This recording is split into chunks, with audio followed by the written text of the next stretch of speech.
네, 다음 주 시장 걱정 없이 맞이하기 위해서는 어떤 전략이 필요할까요? 레몬리서치 김민수 대표님과 함께 이번 주 엄청났던 시장 함께 정리하고요. 다음 주 빅픽처 그려보겠습니다. 대표님 어서 오십시오. 안녕하십니까. 네, 지금 금요일 마감장답게 변동이 좀 느껴지는 시장이기도 합니다만 걱정 없는 곳이라고 한다면 여전히 반도체일까요? 워낙 좋았던 이번 주를 또 보였기 때문에 네. 글쎄요. 쉬어가는 것 또한 용납을 안 하고 있어서요. 반도체주는 어떤 시나리오 지금 구간에서 그리고 계신지도 궁금하네요. 몰라요. 또 어떻게 될지 다음 주 가봐야 됩니다. 예, 그렇긴 워낙, 해요. 예. 예, 탄탄하게 올라왔다고 하더라도 작은 이슈 갖다가 많이 오르면 작은 이슈 가지고도 휘청휘청 흔들리는 게 시장이기 때문에 일단은 지금은 좋다. 예, 다음 주 시장의 외풍이나 뭐 자체적인 변동성 여기도 잘 견딜지 한번 보셔야 될 것 같고요. 그쪽에서 일단 이번 주 실적 발표하고 네. 그나마 다행은 과거 한국 시장의 고질적인 문제 세로는 없었습니다. 세로는 없고 그냥 올라오기 시작하다 보니까 워낙 반응도 해외 시장 쪽에서도 강하고 그런 쪽에서 국내 종목들이 약하지 않다라는 쪽들이 보여지다 보니까 강했고요. 게다가 또 이번에 공통적으로 얘기했던 게 설비 투자 얘기를 많이 했습니다. 적어도 KPX 30%는 하이닉스 기준으로 계속 이어간다라는 쪽으로 나오다 보니까 소부장 쪽들이 강한데 글로벌 장비사들도 강해요. 그러면 우리도 가야지. 물론 아직 보여준 것보다 기대감이 좀 큰 종목들도 다수 있긴 합니다만 그럼에도 불구하고 추세가 이쪽에 맞다는 쪽에서 지난주 말부터 강하게 좀 불러오기 시작했던 모습들이고요. 그런데 중요한 거는 소부장 관련된 쪽은 일단 또 빠르게 올라옵니다. 네. 거기다 또 코스닥 시장이 강하다 보니까 코스닥 내에 있는 코스닥 150 안에 있는 종목들이 쭉 또 끌어올리는 모습들이죠. 그런 걸 봤었을 때 지금부터 시작이다라고 보기에는 또 어느 정도 좀 단가 관리도 좀 필요하시다라고 생각 들고 있기 때문에 너무 무리하지 마시고 일단 좀 수익 났다 그러면 챙겨서 비중 좀 관리하시고 그 다음에 담을 보는 게 또 몰라요. 바이오 뭐 억울하게 막 이렇게 되는 것처럼 이런 쪽에서 분위기를 보시는 게 좋겠다 그렇게 봐야 될 것 같습니다. 차익 실현하고 싶으면 해라. 예, 의견이시죠.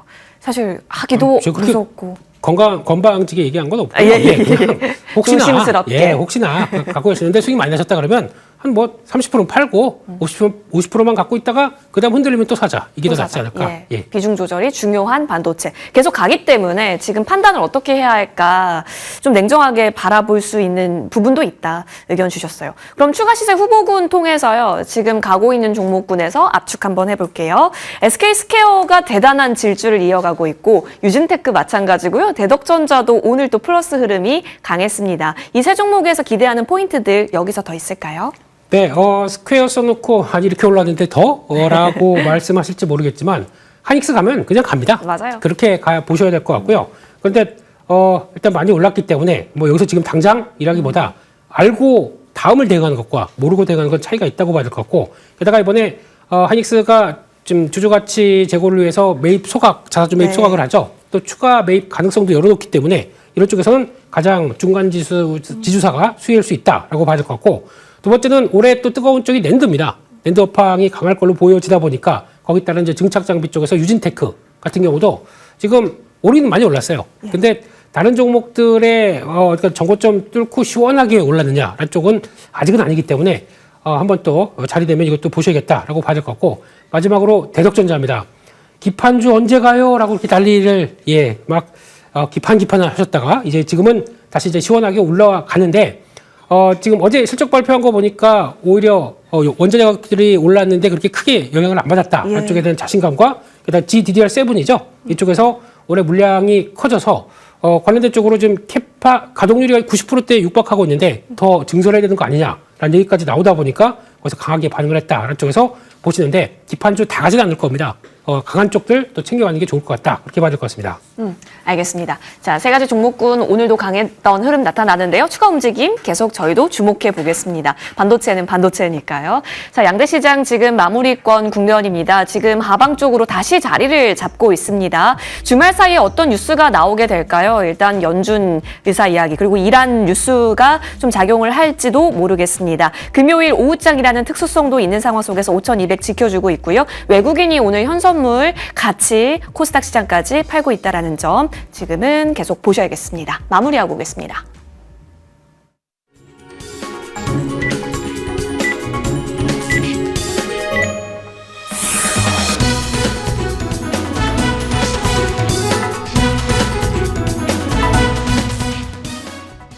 한 주의 마지막 거래일이기도 하고요. 1월의 마지막 거래일입니다. 국내 증시 마감됐습니다. 새해 들어서 우리 지수 정말 많이 올라왔습니다. 코스피 지수는 이 한 달 동안 단 2번 하락하고 계속해서 질주 흐름을 이어갔는데요. 오늘 장은 아무래도 좀 더 신중한 접근이 필요했던 것 같습니다. 여러 가지 뉴스들이 쏟아지기도 하고요. 다음 주에 고용 보고서 발표도 있기 때문에 좀 대기하는 심리도 크게 작용했습니다. 지수는 모두 다 동시호가 구간에서는 하락 쪽으로 집계가 됐었는데 코스피가 막판에 그래도 힘을 좀 내줬습니다. 강보합까지 상승으로 돌려 세우면서 5,224선에서 마무리 지었고요. 코스닥 지수는 오늘 좀 밀렸죠. 대형주 쪽으로 매물들이 좀 나왔습니다. 1% 넘게 하락하면서 1,149포인트에서 마감됐습니다. 이어서 수급 체크해 보겠습니다. 거래소에서는 최근에 메이저 주체가 계속 좀 많이 팔았습니다. 오늘 특히나 외국인들이 1조 3천억 원 가까이 매물을 던졌는데요. 현선물 시장 모두 다 외국인들 팔자세로 대응했고요. 기관도 5천억 원이 넘게 던졌습니다. 개인만이 1조 7천억 원가량 사들였습니다. 특히 이러한 데 영향을 미친 게 아무래도 달러원 환율이 될 것 같은데요. 오늘 좀 많이 올랐습니다. 13원 20전가량 상승하면서 다시 한번 1,440원에 바짝 붙은 환율까지 체크되고 있습니다. 코스닥 시장 체크해 보시면요. 최근에 외국인과 기관이 함께 많이 담았었는데 오늘은 기관 쪽의 힘이 돋보였죠. 기관은 계속해서 금융투자 중심으로 해서 조단위 물량들을 사고 있습니다. 오늘도 1조 3천억 원 가까이 담았고요. 개인과 외국인은 모두 팔자세로 대응했습니다. 이어서 시가총액 상위주의 움직임은 머니맵으로 훑어보도록 하겠습니다. 먼저 반도체 섹터부터 보겠습니다. 아침에 삼성전자와 SK하이닉스 또다시 달리는 걸 보면서 참 대단하다라는 생각을 했는데요. 오늘 삼성전자는 소폭의 하락으로 끝났고요. 어제처럼 SK하이닉스와의 방향은 뚜렷하게 갈렸습니다. SK하이닉스 오늘 장중에 93만 원 선까지 터치가 나왔습니다.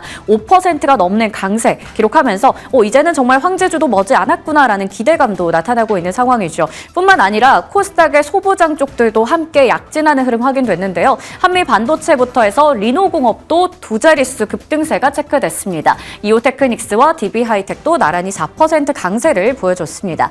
제약 바이오 쪽이 오늘 많이 부진했습니다. 삼성바이오로직스와 셀트리온도 나란히 2% 내외로 쉬어갔고요. 알테오젠도 4% 가까이 밀렸습니다.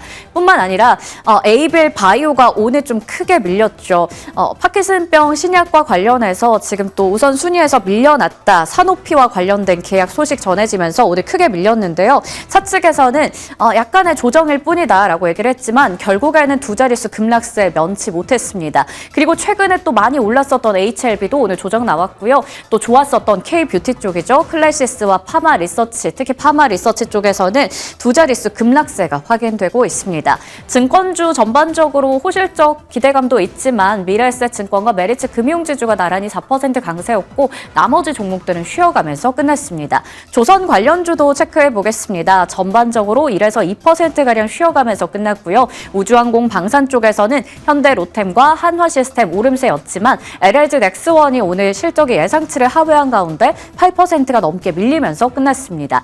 2차전지 관련주들 그동안 에코프로 형제주가 대단히 활약을 했었는데요. 오늘은 좀 물량이 나왔습니다. 에코프로 BM과 에코프로까지 나란히 5% 정도 쉬어갔고요. LG화학도 오늘 9%가 넘게 밀리면서 끝났습니다.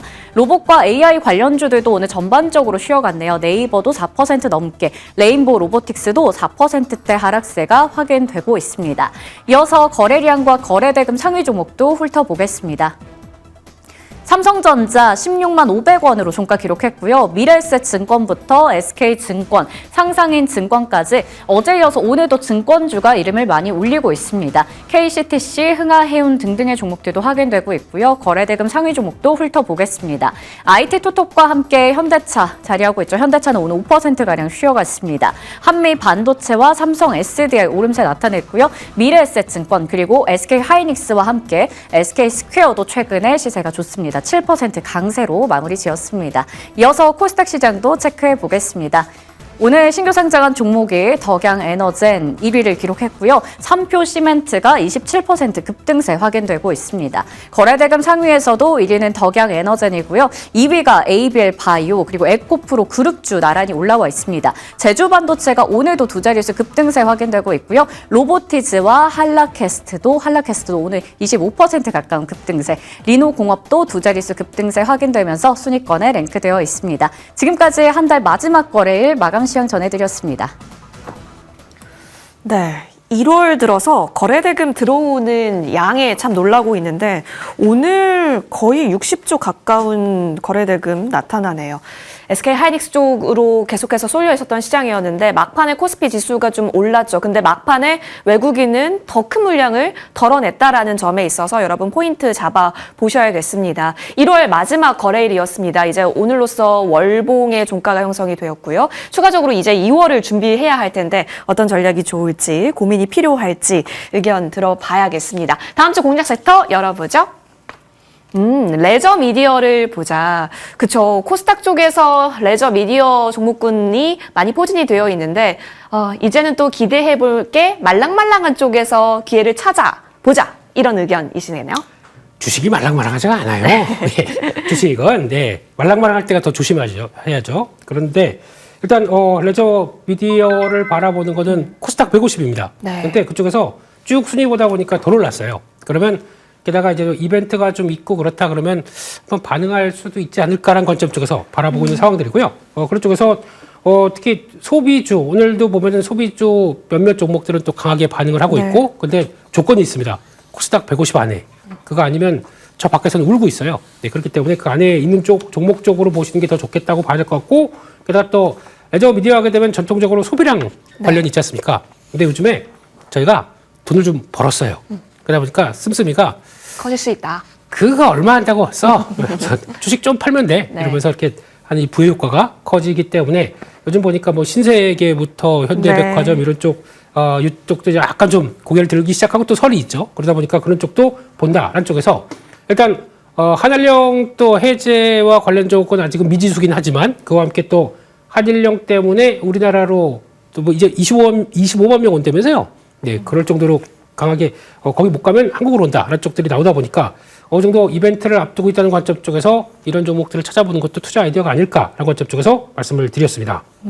좋네요. 여유는 정말 곳간에서 나온다면 레저 미디어 쪽이 오히려 더 탄력적인 움직임을 보일 수 있을까요? 자, 그렇다면 탑픽 종목으로 넘어가겠습니다. 그 가운데 대표님께서 주목하는 종목은 서부 T&D입니다. 이게 솔직히 말씀드리면요. 네. 제가 이거 원고 보낼 때 이 정도 안 올랐어요. 근데 종가까지 쭉 오르다 보니까 조금 당황스럽네요. 그래서 일단은 감안하시고 쫓아가는 것보다 약간 또 좀 주춤할 때 보시는 게 좋겠다는 쪽에서 저도 17,000원대 초반 보시는 게 더 나을 것 같은데 중요한 거는 지금 뭐 다 아시는 것처럼 점유율과 그리고 또 요금 같이 올라가고 있는 추세죠. 그런 쪽에서 작년 영업이익도 한 600억대 중반대라고 하게 되면 잘 나왔습니다. 실적 되는데 밸류 좀 끌어오겠다. 지금 현재 PBR이 1배입니다. 네. 그러다 보니까 좀 끌어와도 되겠죠. 근데 갖고 있는 보유 자산이 꽤 많습니다. 이런 쪽에서 지금 앞에 있는 낮은 상가도 있죠. 예, 거기서 이제 낮은 상가 용산 앞에 재개발하게 되면 그것도 또 커지겠죠. 이런 쪽에서 자산 재평가를 한다고 하는데 그러면 또 가격 가치들이 더 올라갈 수가 있기 때문에 그런 쪽도 눈여겨 본다라고 하는 것과 가장 중요한 건 용산이에요. 용산. 네, 용산이면 큰 길 건너서 바로 앞에 가게 되면 아모레 퍼시픽도 있지만 그 옆에 뭐가 있죠? 하이브가 있습니다. 그러면 성지가 되죠. 거기 묵었다가 이렇게 갔다가 이제 다시 네. 그런 쪽에서 서부 T&D의 강점도 있기 때문에 일단 지금 주가는 오늘 좀 올라서 조금 고민스럽지만 그래도 2만 원대까지는 한번 열어놓고 보시는 게 맞겠다라는 쪽에서 아마 지금 아까 자산 재평가 흐름도 보셨으면 좋겠고요. 그 밖에 손절가는 14,000원으로 말씀드리겠습니다. 알겠습니다. 서부 T&D. 그렇다면 지금 구간에서는 좀 낮게 사는 게 더 좋기는 한데 추가 움직임 2만 원 라인대 잡아보는 것으로 하겠습니다. 자, 삼성중공업 실적 발표 나오면서 또 움직임 기대가 되는 상황. 근데 ABL바이오는 실발보다는 지금은 또 다른 뉴스가 나와서 고민이 되는 상황. 여러 가지 오늘 흔들림이 좀 나오는데요. 대표님, 네. 모아가는 기회로 살펴봐 주십니까? 일단 오늘 처음 나오고 조금 당황스럽습니다. 이 뉴스가 나오고. 네. 근데 그럼에도 불구하고 일단 수익이 좀 나 있는 사람 입장에서는 이걸 좀 지켜야겠죠. 그런 쪽에서 일단 비중을 줄이는 게 맞겠다라고 보는 것 같고요. 그런 쪽에서 물론 산업비 쪽까지 이어질 것이라는 기대감이 크다 보니까 그게 흔들린 건 맞습니다만 일단 시장이 조정을 받기 위해서 바이오가 약간 앞장서서 혼나고 있는 느낌? 이런 느낌이기 때문에 지금은 약간 줄였다가 다시 보자라는 관점으로 보시는 게 더 맞겠다고 봐야 될 것 같고요. 근데 역시나 그렇다고 하더라도 중기 지지권까지 들어가게 되면 다시 올라올 것이다 라는 믿음은 있는데 아직까지는 시간이 조금 걸릴 것이다 라는 쪽에서 그걸 좀 확인하고 가자 그렇게 말씀드리겠습니다. 임상 단계 지연이 있는 만큼 주가 회복도 조금은 지연이 있을 수 있겠으나 그래도 확인할 건 확인하면서 단계별 수급차 챙겨보겠습니다. 자, 김민수 대표님과 함께 했고요. 이어지는 머니투데이 방송과 함께 여러분 2월 시장 잘 정리해 보시면 좋겠습니다. 저희는 여기서 물러납니다. 고맙습니다.